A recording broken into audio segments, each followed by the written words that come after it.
प्यार में ते पागल करके मुंह काहे मोड़ ले कि अरे प्यार में ते पागल करके मुंह काहे मोड़ ले आ हई दीपिका के दीवाना बना के बीचे राह में छोड़ दे ले। साथी रे तेरे बिना भी क्या जीना।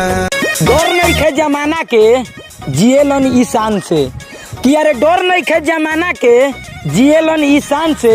अब बेटा हमरा दीपक भैया के धमकी देता रे महाराजी बे कहियो जान से।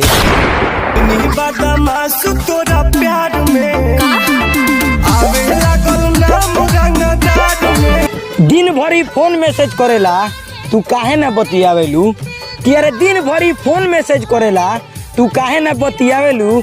एक करे जा दीपिका है तोहरे दीवाना हो तू एकरा के काहे इतना सतावेलू। मन करे तोहके देखत रही रात दिन, मन करे तोहके देख। तो बस भाई लोग आज के दीपक नाम शायरी वीडियो यही जो रहुआ सबके बीच को बहुत ही नया बात बताओ था कि अब हमारे शायरी वीडियो डेली आई। अगर नाम के शायरी वीडियो बनवा चाहते हैं तो नीचे कमेंट करी।